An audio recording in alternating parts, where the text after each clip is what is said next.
أشهد أن لا إله إلا الله. أشهد أن لا إله إلا الله. أشهد أن محمدا رسول الله. أشهد أن محمدا رسول الله. حي على الصلاة.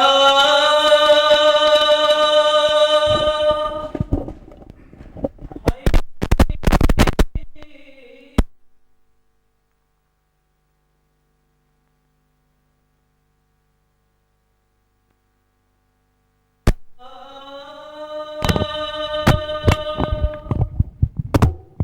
حي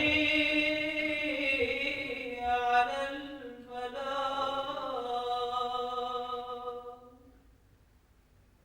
الله أكبر الله أكبر. لا إله إلا الله. السلام علیکم ورحمۃ اللہ. اشهد ان لا اله الا الله وحده لا شريك له واشهد ان محمدا عبده ورسوله. اما بعد فاعوذ بالله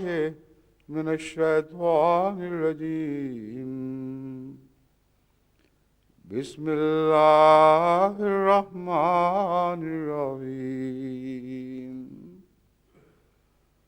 الحمد لله رب العالمين الرحمن الرحيم مالك يوم الدين. إياك نعبد وإياك نستعين. اهدنا الصراط المستقيم صراط الذين أنعمت عليهم غير المغضوب عليهم ولا الضالين.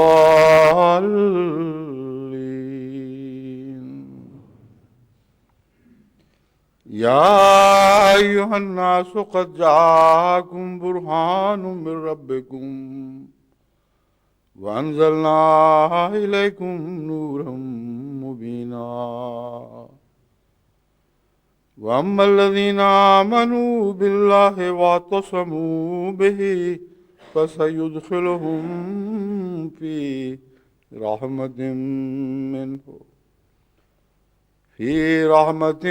منه وفضل ويهديهم إليه صراط مستقيما.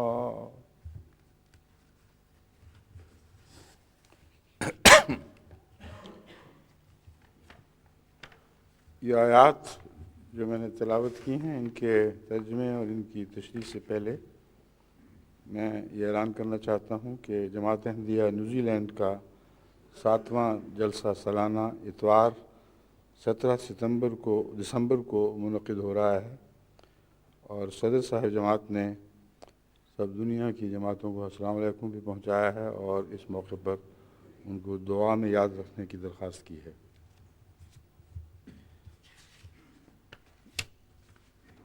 ان آیات کا جو میں نے تلاوت کی ہیں ترجمہ یہ ہے: یا ایھا الناس قد جاءکم برہان من ربکم. اے لوگو، تمہارے پاس یقیناً خدا کی طرف سے کھلی کھلی دلیل آ چکی ہے، تمہارے رب کی طرف سے کھلی کھلی دلیل آ چکی ہے. وَأَنزَلْنَا إِلَيْكُمْ نُورًا مُبِينًا، اور ہم نے تمہاری طرف ایک کھلا کھلا نور اتارا ہے. فَأَمَّا الَّذِينَ آمَنُوا بِاللَّهِ وَاعْتَصَمُوا، بس وہ لوگ جو اللہ پر ایمان لائیں اور مضبوطی سے اسے پکڑ لیں، فَسَيُدْخِلُهُمْ فِي رَحْمَةٍ مِّنْهُ، بس ضرور اللہ تعالیٰ انہیں اپنی رحمت میں داخل فرمائے گا، وَفَضْلٍ، اور فضل میں، وَيَهْدِيهِمْ إِلَيْهِ صِرَاطًا مُسْتَقِيمًا، اور انہیں اپنی طرف اس سیدھی راہ پر ڈال دے گا جو خدا ہی کی طرف جاتی ہے۔ تو صراط مستقیمہ سے پہلے کہ بعض شرائط کا ذکر ہے کہ یہ شرطیں پوری ہوں، یہ مقاصد حاصل ہوں، تو مقصد اول اور سب سے اعلیٰ مقصد یہی ہے کہ تم اس راستے پر پڑ جاؤ جو سیدھا خدا کی طرف جاتا ہے۔ یہاں حضرت اقدس مسیح موعود علیہ الصلوۃ والسلام نے جو ترجمہ پیش فرمایا ہے اس میں حضرت صلی اللہ علیہ وآلہ وسلم کو بھی اللہ کا نور قرار دیا ہے اور قرآن کریم کو بھی اللہ کا نور قرار دیا ہے، اور یہی انداز قرآن کریم کا دوسری بہت سی جگہوں پر ہے جسے اچھی طرح سمجھنا چاہیے۔ بارہا میں نے جہاں عام ترجموں سے اختلاف کیا ہے وہاں یہی وجہ ہے، کیونکہ میرے نزدیک جب ضمیر کھلی چھوڑ دی گئی ہو اور قرآن اور محمد رسول اللہ صلی اللہ علیہ وسلم دونوں کی طرف جا سکتی ہے، یعنی انگلی اٹھ رہی ہو ایک آیت کی اور جس طرف اٹھتی ہے وہاں قرآن بھی موجود دکھائی دیتا ہے، محمد رسول اللہ صلی اللہ علیہ وسلم بھی دکھائی دیتے ہیں، تو یہ کہنا کہ یہ قرآن کی طرف ہے محمد رسول اللہ کی طرف نہیں ہے، یا محمد رسول اللہ کی طرف ہے قرآن کی طرف نہیں ہے، یہ درست نہیں ہے۔ لازماً دونوں ہی طرف وہ انگلی اٹھی ہے اور دونوں اس اشارے میں شامل ہیں، اور آیات کا مضمون جو بعد میں کھلتا ہے اس بات کے قطعی ثبوت مہیا کرتا ہے کہ قرآن کریم اور محمد رسول اللہ میں بسا اوقات قرآن کریم کوئی بھی فرق نہیں کرتا اور ایک ہی اشارے میں دونوں کو شامل فرما لیتا ہے۔ بس یہ آیت انہی آیات میں سے ایک ہے۔ حضرت مسیح موعود علیہ الصلوۃ والسلام کرامات الصادقین صفحہ 14 پر لکھتے ہیں، اس کا ترجمہ یوں ہے، پھر ہم بقیہ آیات کریمہ کا ترجمہ کر کے لکھتے ہیں، یہ آپ یہ فرما رہے ہیں اس آیت کی طرف آتے ہوئے، کہ خدا تعالیٰ فرماتا ہے کہ یہ قرآن اور رسول ایک نور ہے۔ اب دیکھیں بظاہر اردو میں غلطی دکھائی دے رہی ہے، قرآن اور رسول ایک نور ہیں چاہیے تھا، مگر فرما رہے ہیں یہ قرآن اور رسول ایک نور ہے۔ مراد یہ ہے کہ دونوں میں کوئی فرق نہیں کیا جا سکتا۔ ناممکن ہے کہ نور قرآن میں کوئی ایسا پہلو ہو جو محمد رسول اللہ صلی اللہ علیہ وآلہ وسلم کی ذات میں جھلکتا ہوا نہ دکھائی دے۔ بس ایک ہی چیز کے مختلف پہلوؤں سے مختلف نام ہیں، اس نور کا ایک نام قرآن ہے اور ایک نام محمد رسول اللہ ہے۔ بس آپ نے ہے کہہ کے دونوں کو ایک بنا دیا، جیسا کہ قرآن کریم نے بنا کر ایک اشارے میں دونوں کو ایک ہی بنا کے دکھایا تھا۔ فرمایا نور ہے جو تمہاری طرف آیا، یہ کتاب ہر یک حقیقت کو بیان کرنے والی ہے، خدا اس کے ساتھ اور ان لوگوں کو سلامتی کی راہ دکھلاتا ہے جو خدا تعالیٰ کی مرضی کی پیروی کرتے ہیں، اور وہ ان کو ظلمات سے نور کی طرف نکالتا ہے اور سیدھی راہ جو اس تک پہنچتی ان کو دکھاتا ہے۔ وہی خدا ہے جس نے اپنے رسول کو اس ہدایت و دین حق کے ساتھ بھیجا ہے تاکہ اس دین کو تمام دینوں پر غالب کرے۔ اے لوگو، قرآن ایک برہان ہے جو خدا تعالیٰ کی طرف سے تم کو ملی ہے، اور ایک کھلا نور ہے جو تمہاری طرف اتارا گیا ہے۔ آج تمہارے لیے دین کامل کیا گیا اور تم پر سب نعمتیں پوری کی گئیں۔ یہاں بات کی عبارت سے شبہ پڑتا ہے کہ واحد جو استعمال کیا گیا ہے اس میں محمد رسول اللہ صلی اللہ علیہ وسلم کو بطور نور شامل نہیں کیا گیا، اور واحد کا اشارہ صرف بعد میں آنے والے ذکر یعنی قرآن پر محدود ہے۔ بات کی عبارت سے بھی یہ شبہ پڑتا ہے، لیکن اس کے برعکس واضح طور پر حضرت مسیح موعود علیہ الصلوۃ والسلام کا ایک حوالہ جو آج میں نے شامل کرنے کے لیے ہدایت کی تھی مجھے یہاں دکھائی نہیں دیا، کہاں گیا وہ، جس میں اسی آیت یا اس سے ملتی جلتی آیت کے حوالے سے قرآن کو بھی نور، اترنے والا نور قرار دیا ہے، اور محمد رسول اللہ صلی اللہ علیہ وسلم کو بھی۔ اس کے چھوڑ دیں، میں نکالوں گا۔ بہرحال قطعی طور پر حضرت مسیح موعود علیہ السلام نے حضرت صلی اللہ علیہ وآلہ وسلم کو بھی اترنے والا نور قرار دیا ہے، اور قرآن کو بھی اترنے والا نور قرار دیا ہے، اور دونوں کے ذکر کو اس طرح اکٹھا کر دیا ہے کہ بظاہر ایک ذکر ملتا ہے، مگر قرآنی آیات اس مضمون کو کھول دیتی ہیں کہ حضرت محمد رسول اللہ صلی اللہ علیہ وآلہ وسلم کا ذکر انہی صفات کے ساتھ کیا گیا ہے جو قرآن کریم کی ذکر میں ملتی ہیں۔ بس فرمایا وہی خدا ہے جس نے اپنے رسول کو اس ہدایت اور دین حق کے ساتھ بھیجا ہے تا اس دین کو تمام دینوں پر غالب کرے۔ اے لوگو، قرآن ایک برہان ہے جو خدا تعالیٰ کی طرف سے تم کو ملی ہے، ایک کھلا کھلا نور ہے جو تمہاری طرف اتارا گیا ہے۔ آج تمہارے لیے دین کامل کیا گیا اور سب نعمتیں پوری کی گئی۔ پھر فرمایا خدا اس کے ساتھ ان لوگوں کو سلامتی کی راہ دکھلاتا ہے جو خدا تعالیٰ کی مرضی کی پیروی کرتے ہیں، اور ان کو ظلمات سے نور کی طرف نکالتا ہے، اور سیدھی راہ جو اس تک پہنچتی ہے ان کو دکھلاتا ہے۔ اب یہی الفاظ بین ہی حضرت صلی اللہ علیہ وآلہ وسلم کے متعلق آتے ہیں کہ وہ ان کو ظلمات سے نور کی طرف نکالتا ہے۔ پھر دیگر تمام صفات جو قرآن کریم کی یہاں بیان ہوئی ہیں، جو میں نے دوبارہ پڑھ کے سنائی ہیں، یہ تمام صفات حضرت صلی اللہ علیہ وآلہ وسلم کی بھی بیان ہوئی ہیں۔ اس لیے میرے نزدیک اس بات میں ایک ذرے کا بھی شک نہیں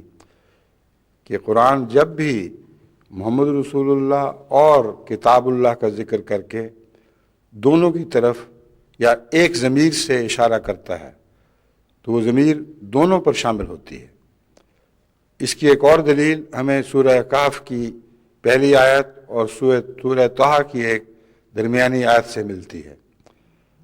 اللہ تعالیٰ فرماتا ہے هو الذی الحمدللہ الذی انزل علی عبدہ الکتاب وَلَمْ يَجْعَلْ لَهُ عِوَجًا۔ وہی اللہ ہے جس نے کتاب کو اتارا،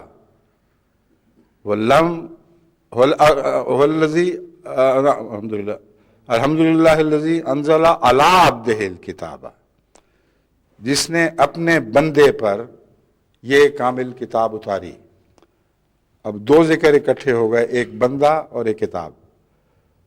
اور آخر پر فرمایا وَلَمْ يَجْعَلْ لَهُ عِوَجًا۔ لَہُمَا نہیں فرمایا بلکہ لہو فرمایا کہ ان میں کوئی کجی نہیں رکھی۔ اس دھوکے میں پڑھ کر کہ ہما نہیں ہے بلکہ واحد کا لفظ ہے، بہت سے مفسرین اور مترجمین نے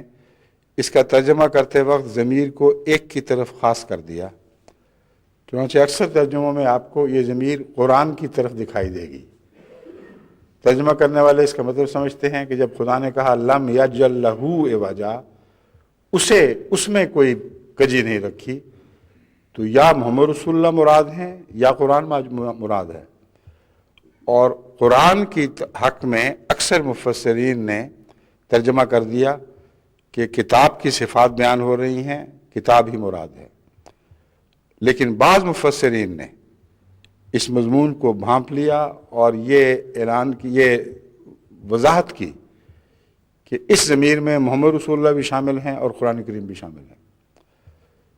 سورہ طٰہٰ کی جن آیات کی طرف میں نے اشارہ کیا ہے ان میں اللہ تعالیٰ واضح طور پر محمد رسول اللہ صلی اللہ علیہ وسلم کا ذکر کرتے ہوئے فرماتا ہے الیوم یتبعون الداعی الذی لا عوج لہ، الیوم یتبعون الداعی الذی لا عوج لہ۔ وہ جب بڑے بڑے انقلاب برپا ہوں گے، جب پہاڑ پیس دیے جائیں گے اور دنیا کو برابر کر دیا جائے گا، اس دن وہ بڑی بڑی طاقتوں والے لوگ، بڑے بڑے مغرور لوگ لازماً اس رسول کی پیروی کریں گے جس میں کوئی عوج نہیں ہے۔ لم یجعل لہ عوجا اور لا عوج لہ، دیکھ لیں ایک ہی مضمون کے دو بیان ہیں، قطعاً کوئی فرق نہیں ہے۔ پہلی آیت میں جو سورہ کہف سے لی گئی تھی اس میں یہ فرمایا تھا کہ انزل علی عبدہ الکتاب ولم یجعل لہ عوجا، ہم نے کتاب اتاری اور اس میں عوج کوئی نہیں رکھا، اس میں کوئی ٹیڑھا پن نہیں ہے۔ سورہ طٰہٰ میں جو اس کے بعد آ رہی ہے اس میں فرمایا اس دن اس دائی کی پیروی کریں گے یہ لوگ جس دائی میں کوئی عوج نہیں۔ تو ثابت ہوا کہ لا عوجہ کا مضمون لازم محمد رسول اللہ کی طرف اشارہ کر رہا ہے اور ثابت ہو رہا ہے کہ آپ مراد ہیں، مگر کتاب کی طرف بھی اشارہ کر رہا ہے، اس لیے کتاب کا ترجمہ کرنا بھی درست ہے۔ بعض دفعہ کتاب کی طرف زیادہ راجع دکھائی دیتا ہے اور دوسری طرف اشارتاً استنباط کرنا پڑتا ہے۔ بعض دفعہ حضرت صلی اللہ علیہ وآلہ وسلم کی طرف واضح طور پر انگلی اٹھتی ہے اور قرآن اس اشارے میں شامل ہوتا ہے، بس کوئی تفریق نہیں ہے نور قرآن میں اور نور محمد رسول اللہ صلی اللہ علیہ وسلم میں۔ قرآن کی عملی زندہ تفسیر حضرت محمد رسول اللہ صلی اللہ علیہ وسلم تھے۔ قرآنی آیات کو سمجھنے کے لیے اگر آپ غور کریں تو حضرت صلی اللہ علیہ وآلہ وسلم کا سیرت کا کوئی نہ کوئی پہلو آپ کا مددگار ہو جائے گا، اور جہاں آپ کی تفسیر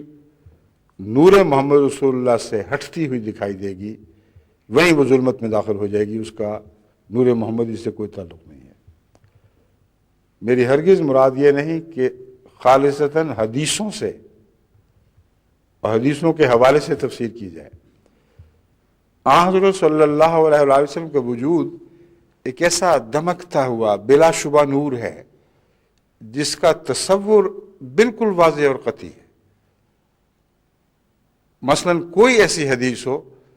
جس سے استنباط کرتے ہوئے نعوذ باللہ رسول اللہ صلی اللہ علیہ وسلم کی طرف ایسی حرکت منسوب ہو جو محمد رسول اللہ کی شان کے منافی ہے، جو قرآن کے اس نور کے منافی ہے جسے سب سے زیادہ شاندار نور کے طور پر قرآن کریم نے کھول کر بیان کیا ہے، ہر ایسے موقع پر وہ حدیث نہیں رہے گی۔ حدیث ہے تو غیروں کی حدیث ہے، محمد رسول اللہ کی حدیث نہیں رہے گی۔ بس اس بارے میں کوئی بھی شک کی گنجائش نہیں، جیسا کہ قرآن کے بارے میں کوئی شک کی گنجائش نہیں کہ محمد رسول اللہ صلی اللہ علیہ وآلہ وسلم کی شخصیت ایک ایسے نور کے طور پر ہے جس میں کسی قسم کا کوئی شک نہیں، لا ریب فیہ۔ اب لا ریب فیہ کو میں محمد رسول اللہ صلی اللہ علیہ وسلم کی طرف بھی لگا رہا ہوں اور قرآن کی طرف بھی، مانن یہ نہیں کہ اس آیت میں معین طور پر ذکر ہے، اور عملاً آپ دیکھیں کہ اس دونوں نوروں سے ہدایت پانے کے لیے شرط ایک ہی ہے، اور وہ ہے متقی ہونا۔ لا ریب فیہ ھدی للمتقین، محمد رسول اللہ کے نور سے فیض پانا یا آپ کی سرشت کو، آپ کی فطرت کو، آپ کے اعلیٰ اخلاق کو، آپ کی سیرت کو سمجھنا لازماً ایک پاکیزگی کا تقاضا کرتا ہے۔ جہاں جہاں اس پاکیزگی میں فرق آئے گا وہاں ایک ہی مضمون آپ کو مختلف سمتوں میں اشارہ کرتا ہوا دکھائی دے گا۔ دیکھنے والے کی آنکھ جب نور کو دیکھتی ہے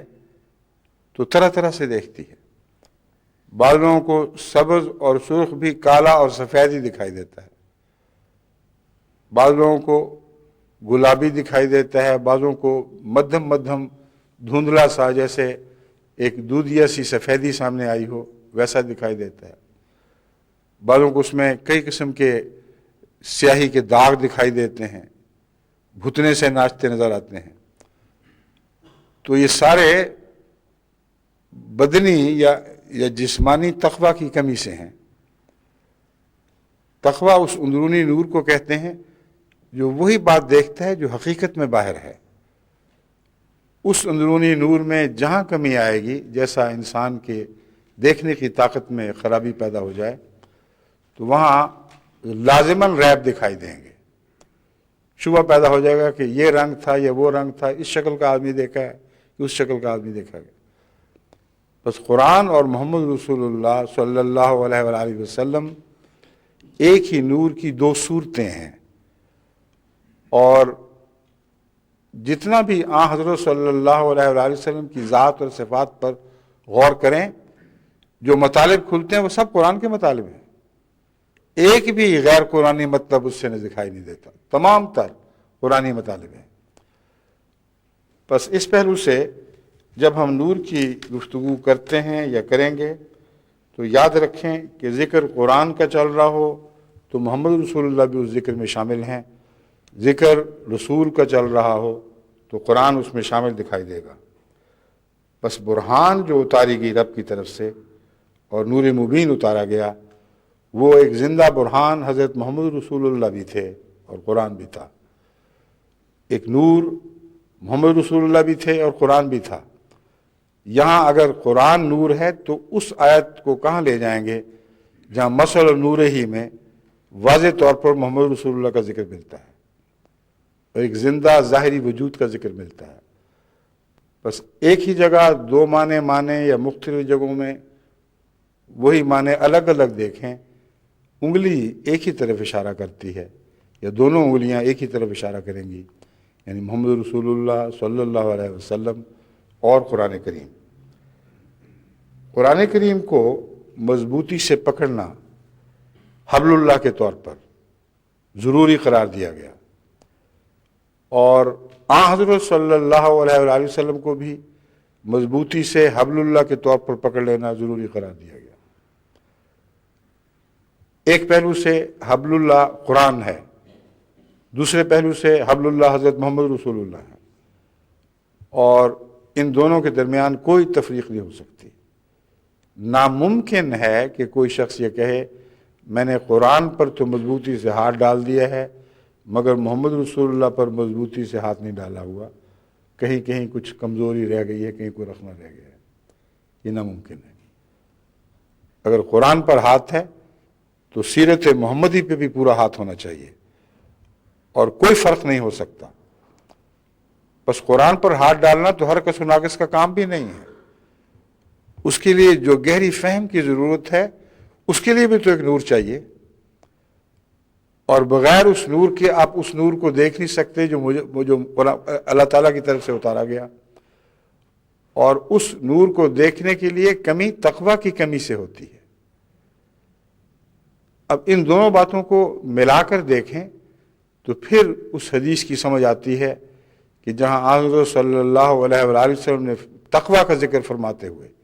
بڑے جلال کے ساتھ بار بار اپنی چھاتی کی طرف اشارہ کرتے ہوئے فرمایا تقویٰ یہاں ہے، تقویٰ یہاں ہے، تقویٰ یہاں ہے، وہ کامل نور بصیرت جس سے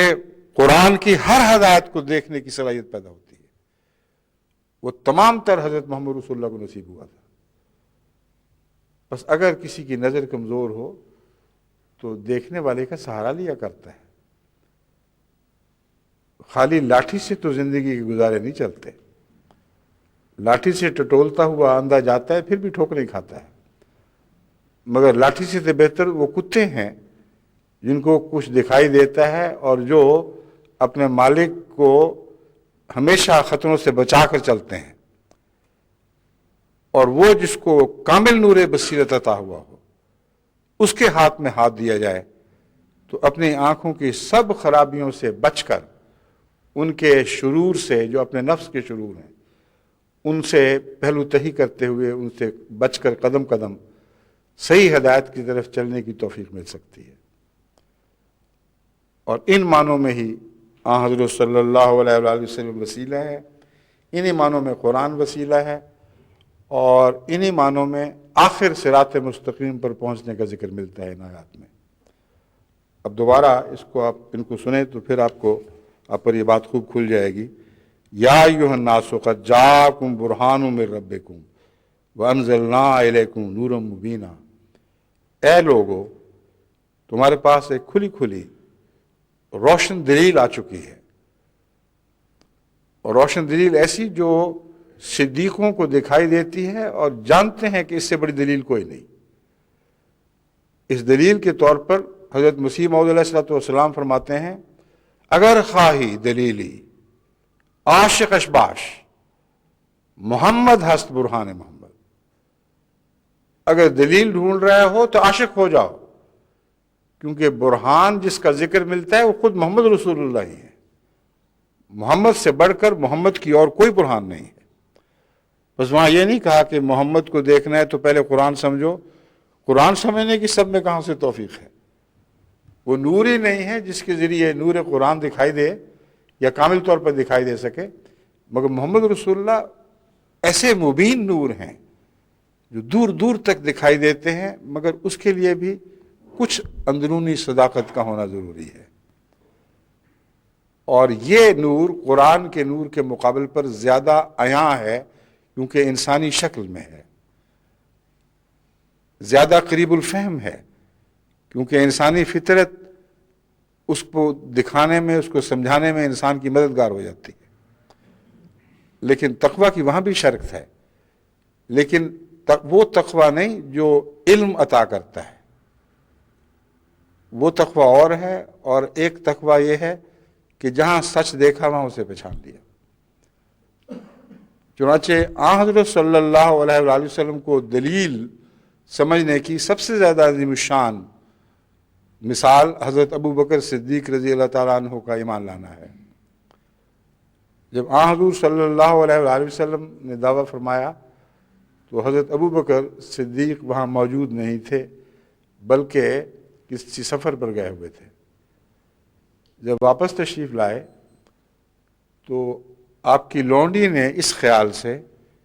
کہ بہت گہرا دوست تھا، اگر اس کو پتہ چل گیا کہ محمد رسول اللہ، یعنی رسول اللہ تو اس نے نہیں کہا، وہ تو مشرکہ تھی، کہ آن حضرت کی طرف ذہن لے جاتے ہوئے اس نے سوچا کہ یہ شخص محمد ایسا ایسا ہو گیا ہے، ایسی ایسی باتیں کرتا ہے، تو کہیں صدمہ نہ پہنچ جائے بہت گہرا۔ تو اس نے آہستہ آہستہ، جس طرح کوئی بہت ہی بری خبر کسی کو کا دل ٹھہرانے کی خاطر آہستہ بیان کی جاتی ہے، کہنا شروع کیا او بیچارہ محمد، یہ ہو گیا وہ ہو گیا، باتیں نہیں کہت کرتی تھی اور اشارے کر رہی تھی، کھل کر بات نہیں بتاتی تھی۔ حضرت ابو بکر کو سخت گھبراہٹ شروع ہو گئی، کیا واقعہ ہو گیا، کیا ہوا مجھے بتاؤ۔ تب اس کو بتانا پڑا، اس نے تو دعویٰ کر دیا ہے کہ مجھ پر خدا اترتا ہے، اس نے مجھ سے کلام کرتا ہے، اور میں اس زمانے کا رسول بنا کے بھیجا گیا ہوں، ایسی ایسی باتیں کرتا ہے۔ ہر چیز وہی چھوڑ دی، سیدھا حضور اکرم کی خدمت میں حاضر ہوئے، کہا اے محمد تیری طرف یہ باتیں منسوب کی جا رہی ہیں،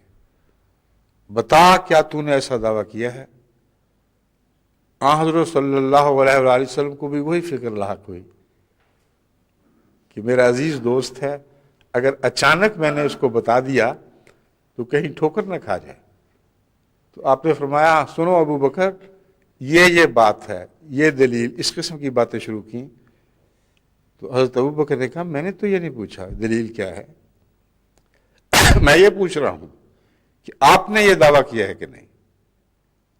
حضرت رسول اللہ صلی اللہ علیہ وسلم نے جب یہ سنا تو انہوں نے فرمایا ہاں میں نے دعویٰ کیا ہے۔ اس نے کہا اگر آپ نے دعویٰ کیا ہے تو میں خدا کی قسم کھا کے کہتا ہوں کہ آپ سچے، آج ہی میں گواہی دیتا ہوں کہ جو آپ کی گواہی ہے وہی میری گواہی ہے۔ الفاظ یہ نہ ہوں، مختلف ہوں، مگر مضمون بین یہی تھا۔ یہ صدیقیت ہے کہ محمد رسول اللہ کے چہرے کو ایک دلیل کے طور پر پہلے سے ہی دیکھ رہے تھے اور جانتے تھے کہ اس کی سچائی کی اس سے بڑھ کر دلیل ہو ہی نہیں سکتی، مگر اس کے لیے جس نور کی ضرورت ہے ضروری نہیں کہ وہ نور قرآن کے مطالعے میں بھی وہی کرشمے دکھائے، اور محمد رسول اللہ کی سچائی کو پہچاننے کے باوجود قرآن کو تفصیل سے سمجھنے کے لیے جس نور کی ضرورت ہے وہ سب سے زیادہ اور سب سے اکمل طور پر حضرت اقدس محمد رسول اللہ صلی اللہ علیہ وسلم کو عطا ہوا، اور پھر ان کو عطا ہوتا ہے جن کو خدا جس حد تک نور بصیرت عطا فرماتا ہے اور خود ان کی حفاظت کرتا ہے۔ اور یاد رکھیں کہ نور بصیرت کا عطا ہونا کافی نہیں ہے، خود اس کی حفاظت بھی ضروری ہے۔ اور اسے صحیح راستے پر گامزن رکھنے کے لیے جو حفاظتی تدابیر روحانی دنیا میں مقرر ہیں ان کو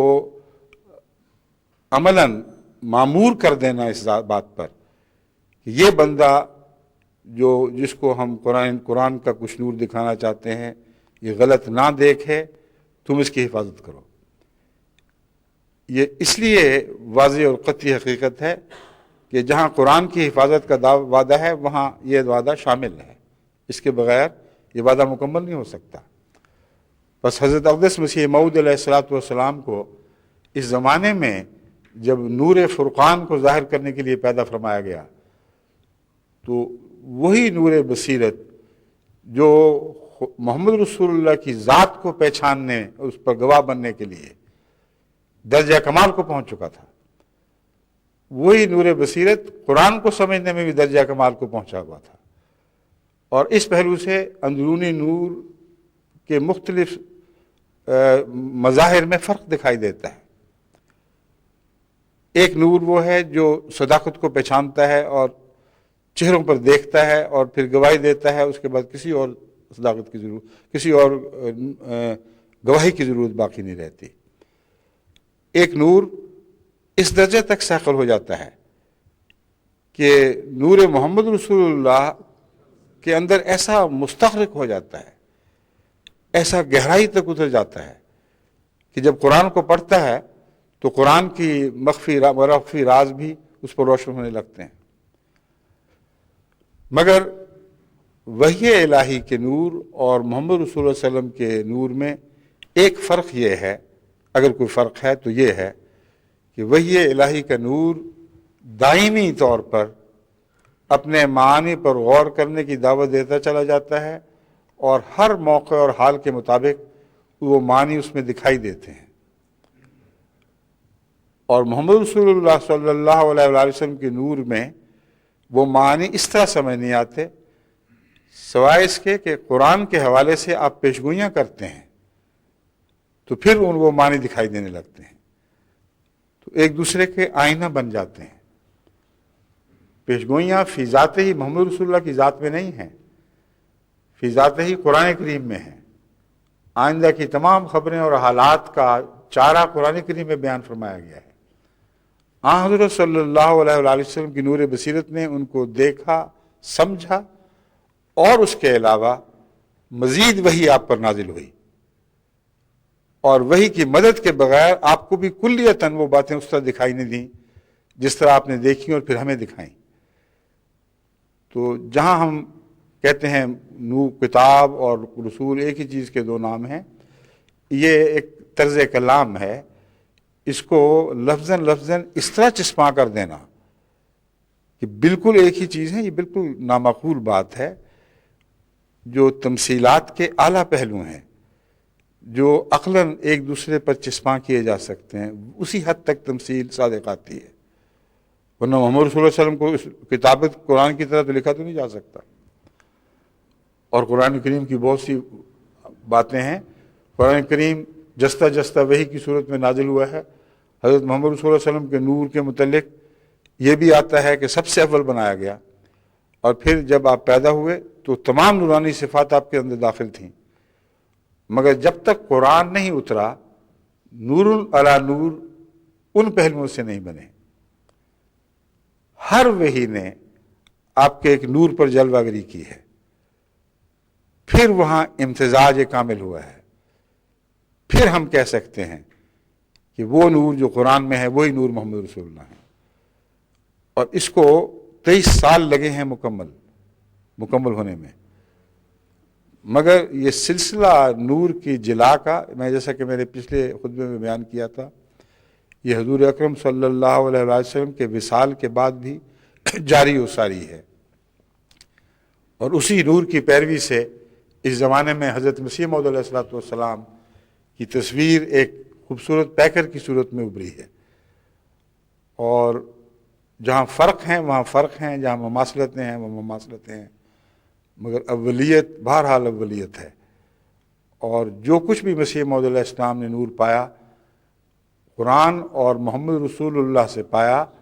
اور محمد رسول اللہ سے تعلق کے بغیر آپ کو قرآن کا کوئی نور بھی نہیں مل سکتا تھا، ایک ذرہ بھی ہدایت کا آپ نہیں پا سکتے تھے اگر اس دائرے میں محمد رسول اللہ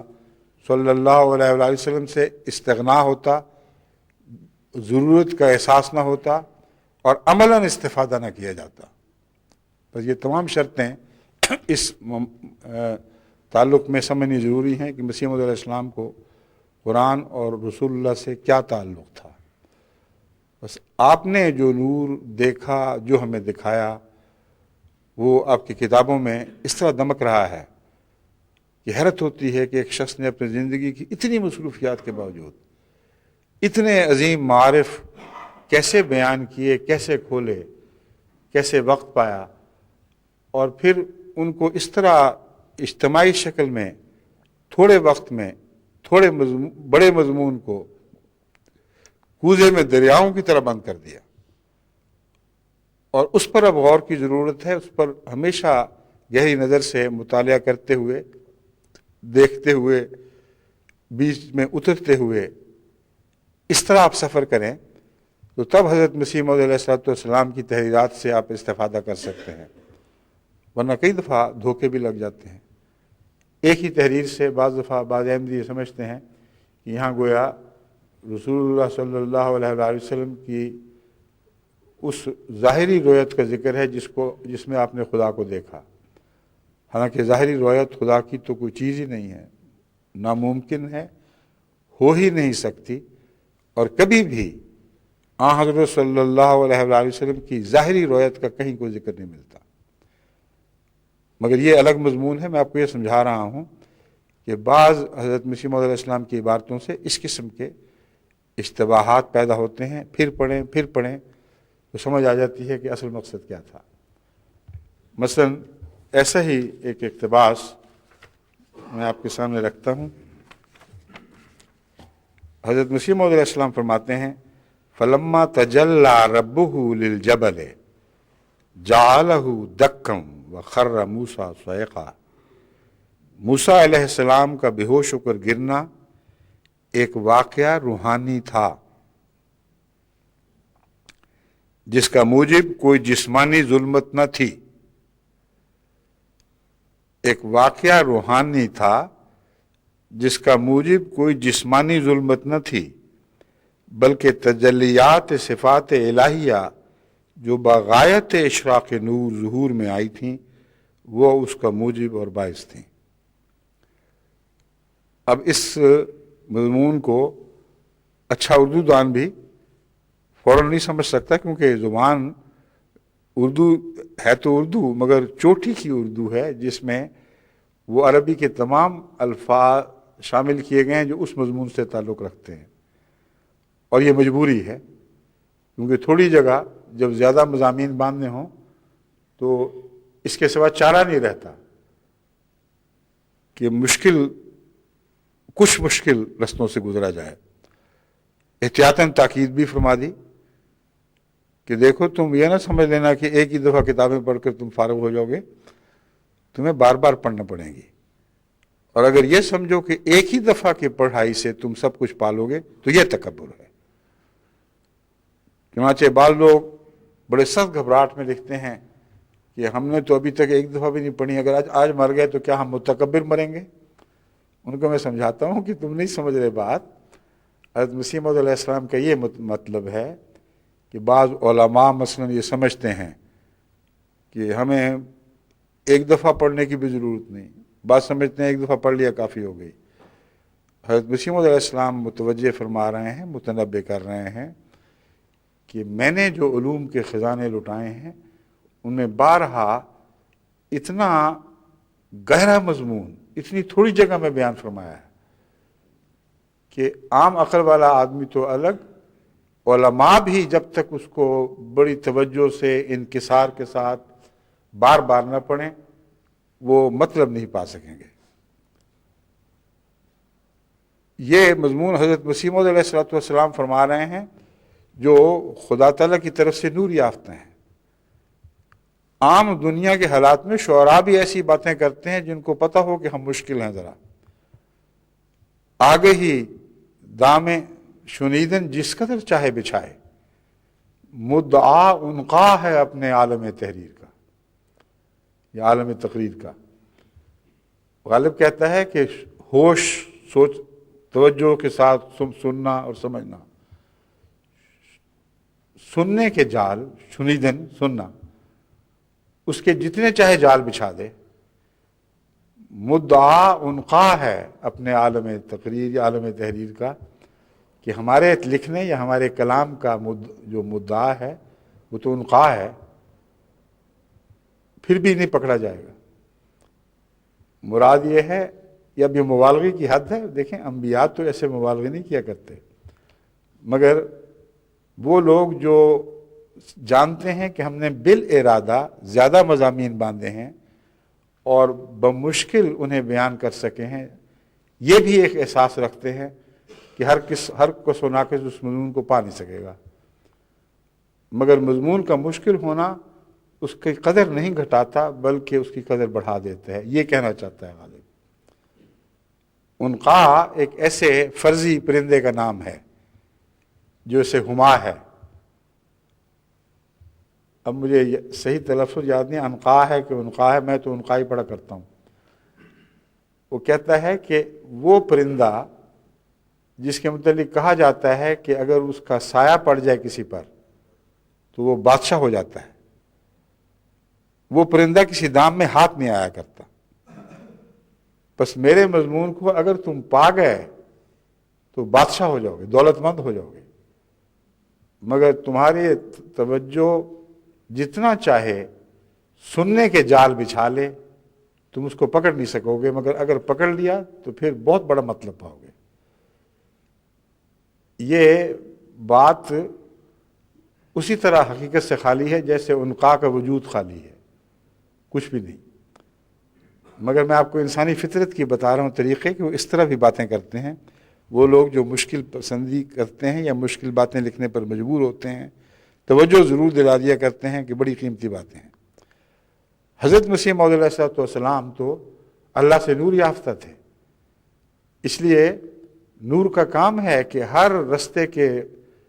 اونچ نیچ سے آگاہ کرے، متنبع کرے، ہر ٹھوکر سے پہلے ہی سے خبردار کر دے۔ بس حضرت مسیح موعود علیہ السلام نے تو 3 دفعہ فرمایا ہے، اور بعید نہیں کہ وہ کئی لوگ ہوں جن کو 3 دفعہ پڑھ کے بھی سمجھ نہ آئے، مگر یہ تو دعا کرنی چاہیے کہ حضرت مسیح موعود علیہ السلام کے مطالب کو سمجھنے کا نور ہمیں اللہ ضرور عطا کرے، کیونکہ وہ مطالب ہیں جو قرآن کے مطالب ہیں، وہ مطالب ہیں جو محمد رسول اللہ صلی اللہ علیہ وسلم کے مطالب ہیں۔ بس آپ جو یہ فرما رہے ہیں کہ جسمانی ظلمت نہ تھی، یہ واقعہ روحانی تھا جس کا موجب کوئی جسمانی ظلمت نہ تھی۔ مراد یہ ہے کہ حضرت موسیٰ کے وجود میں کوئی جسمانی ظلمت ایسی نہیں تھی جس کے نتیجے میں تجلی کو دیکھنے سے آپ محروم ہو گئے اور بے ہوش ہو کے جا پڑے۔ یہ ایک روحانی واقعہ ہے، یعنی وہ صفات الہیہ کی روحانی جلوہ گری جو انسان کے لیے، یعنی انسان کامل کے لیے مقدر تھی، حضرت موسیٰ اس کو برداشت کرنے کی طاقت نہیں رکھتے تھے، یہ مراد ہے۔ چنانچہ فرماتے ہیں تجلیات صفات الہیہ جو بغایت اشراق نور ظہور میں آئی تھی۔ اشراق نور، نور جب چمک اٹھتا ہے اور ہر طرف پھیل جاتا ہے اس کو کہتے ہیں اشراق، اور بغایت جو حد تک، اس حد تک جو انتہائی حد ہے، اس حد تک جو نور اچانک پھوٹ پڑے اور تمام ماحول کو، تمام سمتوں کو منور کر دے، تمام اطراف کو منور کر دے، ایسا نور جو غیر معمولی قوت سے پھوٹا ہو، وہ تجلی ان لوگوں کو دکھائی نہیں دے سکتی جن کی آنکھیں اس انتہائی نور کی انتہائی جلوہ گری کو دیکھنے کی طاقت نہیں رکھتی ہوں جو محمد رسول اللہ کے لیے مقدر تھا۔ یہ مراد ہے جو حضرت مسیح موعود علیہ السلام بیان فرما رہے ہیں، کیونکہ ہر سمت میں نور پھیلا تو تھا مگر ہر سمت میں وہ آنکھ نہیں تھی جو اس نور کی متحمل ہو سکتی۔ پھر فرماتے ہیں ظہور میں آئی تھیں وہ اس کا موجب اور باعث تھیں، یعنی جلوہ خود پردہ بن گیا تھا۔ وہ جلوے کی انتہا خود نظر کے لیے پردہ ثابت ہوئی۔ اور یہ واقعہ ہے کہ اگر اچانک روشنی تموج دکھائے، اپنا غیر معمولی جولانی دکھائے، تو آنکھیں چندھیا جاتی ہیں اور نظر اندھی ہو جایا کرتی ہے۔ تو اندرونی کسی بنیادی روحانی نقص کی وجہ سے ایسا نہیں ہوا تھا، یا بدنی کمزوری کی وجہ سے ایسا نہیں ہوا تھا، بلکہ ایک یہ روحانی کیفیت تھی جو ان کی روحانی استطاعت سے بڑھ کر تھی۔ یہ بات ہے جو حضرت مسیح موعود علیہ السلام اس مضمون میں واضح فرما رہے ہیں، مگر کس لطیف انداز میں کہتے ہیں اس کا موجب اور باعث تھیں جن کی اشراق تام کی وجہ سے ایک عاجز بندہ عمران کا بیٹا بے ہوش ہو کر گر پڑا۔ عاجز بندہ عمران کا بیٹا، اس کی کہاں طاقت تھی، اس میں کہاں تاب تھی کہ وہ جلوہ دیکھ سکے جو اشراق تام کا جلوہ ہے۔ پھر فرماتے ہیں اور اگر عنایت الہیہ اس کا تدارک نہ کرتی تو اسی حالت میں گداز ہو کر نابود ہو جاتا، اسی حالت میں پگھل کر وہ ہست سے نیست میں چلا جاتا، تھا جو تھا وہ نہ رہتا، کچھ بھی نہ ہوتا اس کا، نابود کا لفظ ترجمہ ہے جو نہیں تھا، تو جو تھا وہ ایسا ہو گیا کہ گویا نہیں تھا، یہ کیفیت ہو جاتی۔ اب دیکھیں یہ جو کیفیت ہے یہ پردہ نور کی تجلیات سے تعلق میں ہے، جو خدا تعالیٰ کی ذات کا نور ہے، جو نور کے پردے میں مخفی ہے۔ اس کے متعلق حضرت مسیح موعود علیہ السلام نے کہیں یہ نہیں فرمایا کہ اس نور کو جو پردہ نور کے پیچھے چھپا ہوا ہے، اس ذات الہیہ کو حضرت رسول اللہ صلی اللہ علیہ وسلم نے گویا اپنی بدنی آنکھوں سے دیکھا تھا، کہیں اشارتاً بھی اس کا ذکر نہیں ملتا۔ یہ وہ نور کی تجلی ہے جو اس نور کا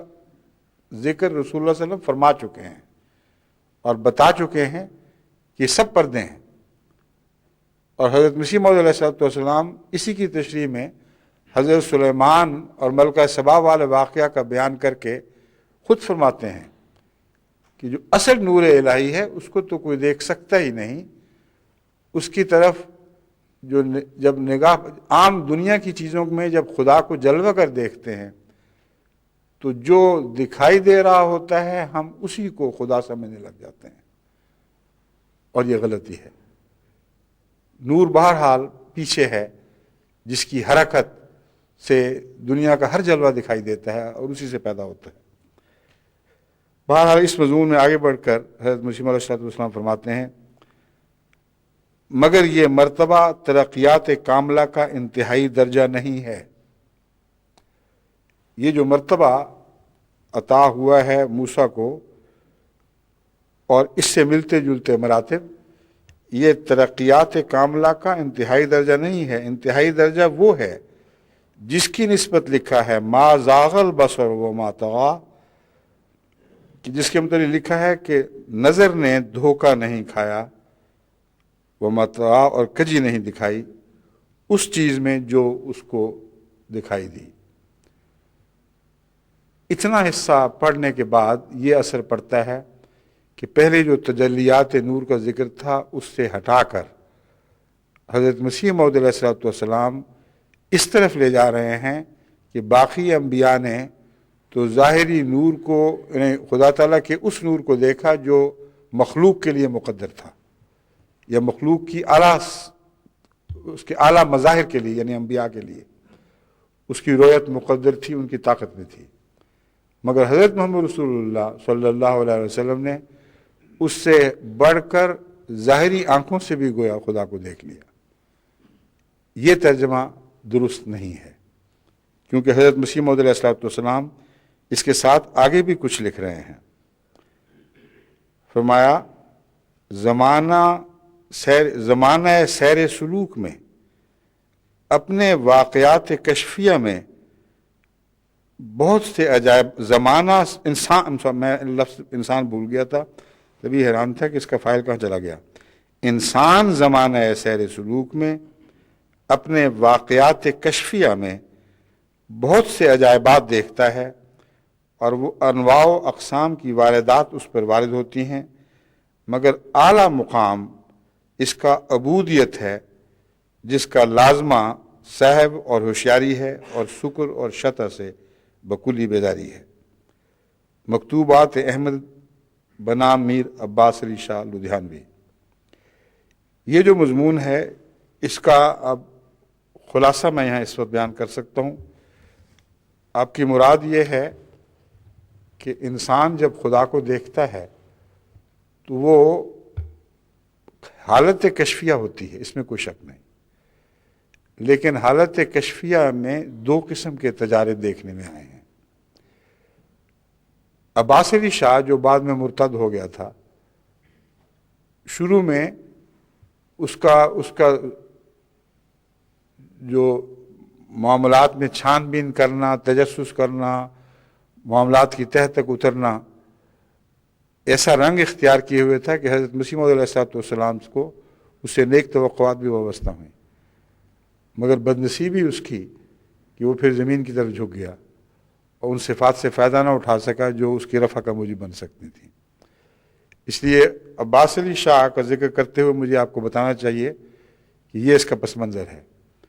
اس نے ایک خط میں حضرت مسیح موعود علیہ السلام سے پوچھا کہ وہ لوگ جو صوفیاں ہیں اور اپنی ذات میں غرق ہو کر خدا تعالیٰ کی صفات پر غور کرنے کی طرف توجہ کرتے ہیں، ان پر ایک ربودگی سی طاری ہو جاتی ہے اور نیند کی سی حالت اور کیفیت ہوتی ہے، مگر قرآن کریم فرماتا ہے کہ اگر تم نیند کی کیفیت محسوس کرو تو نماز کے قریب تک نہ جاؤ۔ تو ان دو باتوں میں کیا تضاد ہے؟ یہ مضمون ہے جس کو کھولتے ہوئے حضرت مسیح موعود علیہ السلام نے یہ مثالیں پیش فرمائی ہیں۔ خلاصہ مطلب یہ ہے کہ آپ فرماتے ہیں کہ جو نور کی جلوہ گری سے ربودیت پیدا ہوتی ہے، ربودگی پیدا ہوتی ہے، وہ عبودیت سے پیدا ہوتی ہے، اور اس کے سوا جو غنودگی ہے وہ دنیا داری ہے اور مردنی ہے، اس کی کوئی حقیقت نہیں۔ آپ فرماتے ہیں کہ دراصل یہ دیکھنا ہوگا کہ نیند کا سا نشہ یا غنودگی جس کو کہتے ہیں وہ کس باعث سے ہوئی ہے؟ کیا وہ خدا تعالیٰ کے قرب اور اس کے محبت کے نتیجے میں ہوئی ہے یا دنیا داری کے نتیجے میں ہوئی ہے؟ اگر وہ دنیا داری کے نتیجے میں ہے تو وہ محض موت ہے، اور اس حالت میں تم نماز کے قریب تک نہ جاؤ۔ اور اگر وہ اس وجہ سے ہوئی ہے کہ تم خدا کی محبت میں ڈوب کر اس کے سرور میں غائب ہو گئے ہو، تو وہ ربودگی اور قسم کی چیز ہے۔ اس حالت میں تو انسان کی بینائی اور روشن ہو جاتی ہے، اور اسی حالت میں اللہ کا جلوہ انسان دیکھ سکتا ہے اور دیدار الہی کی وہ توفیق پاتا ہے جو عام انسان کو میسر نہیں آ سکتی۔ اور اس کا تعلق عبودیت سے ہے، تکبر سے نہیں ہے۔ بس اہل تکبر بھی ایک غفلت کی حالت میں رہتے ہیں، اور اہل انکسار بھی ایک قسم کی غفلت کی حالت میں ڈوب جاتے ہیں، مگر وہ غفلت ان کو دنیا سے غافل کرتی ہے اور اللہ کے احساس کو روشن تر کرتی چلی جاتی ہے۔ اس حالت میں نماز سے منع نہیں فرمایا گیا، وہ تو نماز کا مقصد ہے۔ تو یہ خلاصہ کلام ہے۔ ہوشیاری بھی ہے اور چالاکی بھی، دو قسم کی چیزیں ہیں، اور ہوشیاری بھی ہے اور بے ہوشی بھی، بیدار مغزی بھی ہے اور بے ہوشی بھی۔ ان دونوں کا ایسا لطیف اور باریک فرق حضرت مسیح موعود علیہ السلام نے اس خط میں کر کے دکھایا ہے کہ بالآخر یہ نتیجہ نکالا کہ اس قسم کی حالت جو عبودیت سے پیدا ہوتی ہے یہ سب سے اعلیٰ مقام ہے جو حضرت محمد رسول اللہ صلی اللہ علیہ وآلہ وسلم کو عطا ہوا، اور عبودیت کاملہ کے نتیجے میں آپ نے وہ دیکھا جو اور کوئی نہیں دیکھ سکتا تھا مگر انسان کے دائرے میں رہتے ہوئے، اور انسان محض کشفی حالتوں میں دیکھ سکتا ہے، ظاہری آنکھ سے نہیں دیکھا کرتا۔ تو لفظ کشفیہ حالت جو اظہار ہے کشفیہ کے الفاظ میں، آپ کے الفاظ ہیں، انسان زمانہ سیر سلوک میں اپنے واقعات کشفیہ میں بہت سے عجائبات دیکھتا ہے۔ یہ کشفیہ حالت اس نیند سے بالکل مختلف ہے جو نفسانی وجوہات کے نتیجے میں پیدا ہوتی ہے، اور وہ نیند وہ ہے جس کے متعلق فرمایا کہ وہ اس حالت میں تم نماز کے قریب تک نہ جاؤ۔ اب جہاں تک آن حضرت صلی اللہ علیہ وآلہ وسلم کی رویت کا تعلق ہے، وہ لازماً وہی رویت ہے جو خدا تعالیٰ کے پردہ نور کی انتہا درجے تک فراست اور اس کی کنہ کو اس حد تک پانا ہے جس حد تک انسان کامل کے لیے مقدر تھا، اس سے آگے بڑھنے کا کوئی ذکر نہیں ہے۔ چنانچہ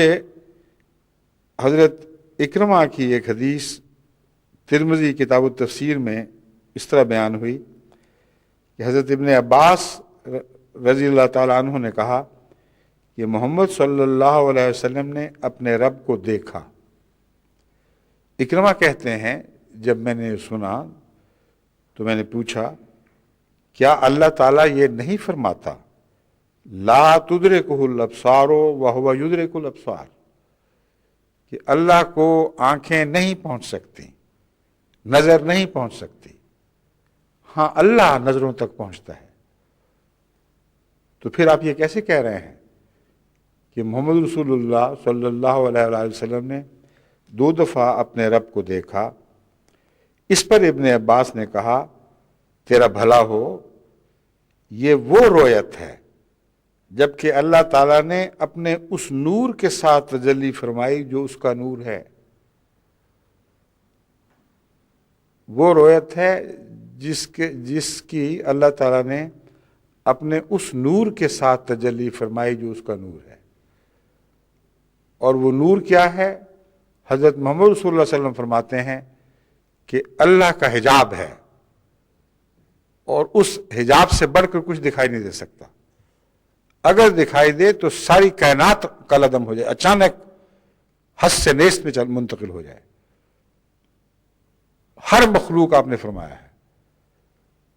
بس ان 2 احادیث میں تضاد پیدا کرنے کی جو بھی کوشش کرے گا وہ دونوں نوروں سے محروم رہ جائے گا، اس حدیث کے نور سے بھی محروم رہ جائے گا، اس حدیث کے نور سے بھی محروم رہ جائے گا۔ بس وہ رویت جو محمد رسول اللہ صلی اللہ علیہ وسلم کو دکھائے گی، حضرت ابن عباس کہتے ہیں وہ تو اس نور کے جلوے سے دکھائی گئی جس نور کے جلوے سے خدا دکھائی دے سکتا ہے۔ اور اب اس پر وہ پڑھیں آیت نور علی نور،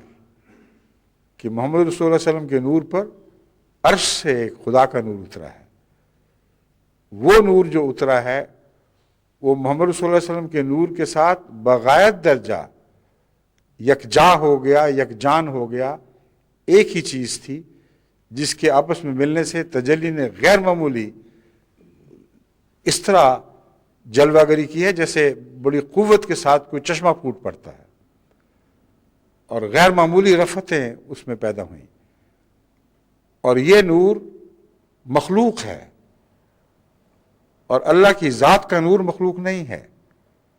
اس فرق کو ہمیشہ پیش نظر رکھیں تاکہ آپ کبھی بھی شرک میں مبتلا نہ ہو سکیں۔ حضرت مسیح موعود علیہ السلام نے جو باتیں بھی بیان فرمائی ہیں ان میں ایک ذرہ بھی قرآن اور حدیث کے منافی کوئی بات نہیں، اور قرآن اور حدیث نے یہ بات خوب کھول دی ہے کہ حضرت رسول اللہ صلی اللہ علیہ وآلہ وسلم اپنے نور کو مخلوق فرما رہے ہیں، اور خدا تعالی ہر مخلوق چیز کو اپنے اپنے مرتبے اور مقام کے مطابق نور کہہ رہا ہے. فرماتا ہے ہر چیز جو خلق ہے اس میں میرا کچھ نہ کچھ جلوہ ضرور موجود ہے، اور وہ جلوہ جو ہے وہ دراصل میرے نور کا جو اندرونی نور ہے، جو باطن میں ہوں، اس پر پردہ ہے، کیونکہ اس پردے کے بغیر تم مجھے دیکھ سکتے ہی نہیں.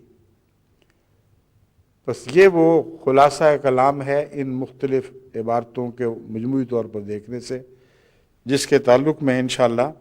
میں آئندہ خطبے میں بعض دوسری باتیں بیان کروں گا، اور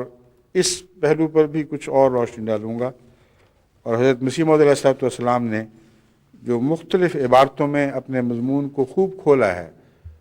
وہ عبارتیں آپ کو دکھاؤں گا تاکہ کسی احمدی کے دل میں اس پہلو سے کوئی اشتباہ کا سوال باقی نہ رہے.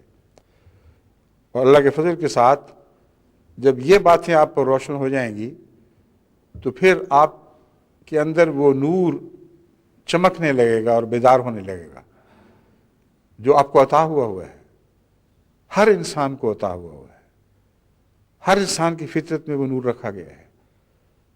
کہیں باہر سے نہیں آئے گا.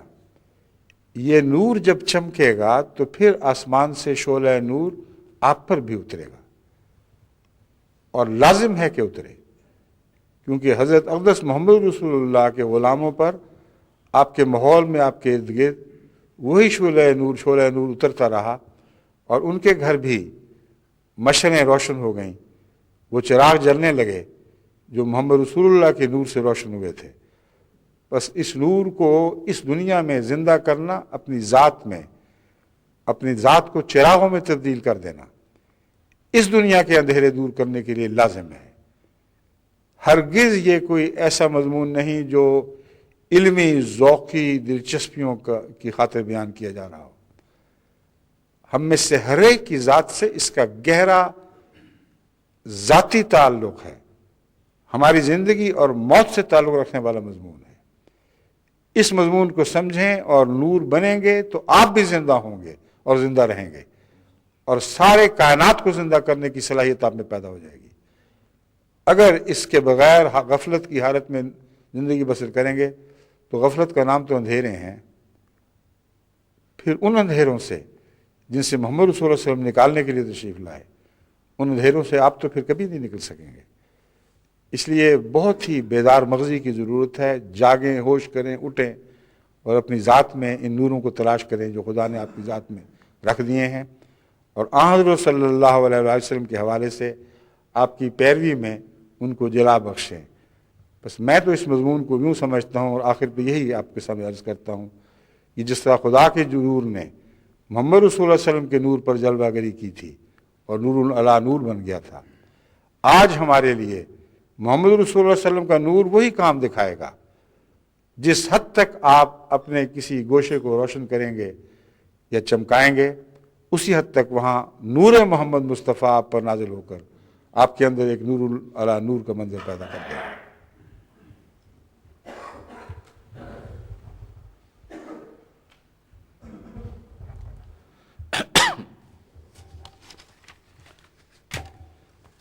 جو حوالے ہو چکتے ہیں ان کو الگ کر دیا کریں.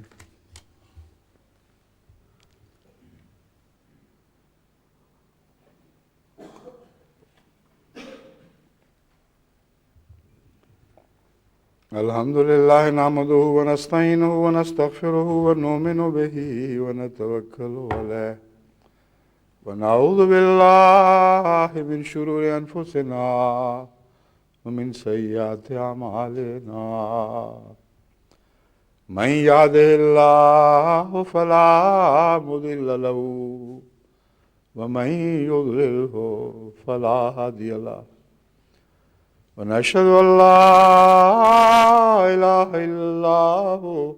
وحده لا شريك له ونشهد أن محمدا عبده ورسوله. عباد الله رحمكم الله، إن الله يأمر بالعدل والإحسان وإيتاء ذي القربى وينهى عن الفحشاء والمنكر والبغي يعظكم لعلكم تذكرون اذكروا الله يذكركم وادعوه يستجب لكم ولذكر الله أكبر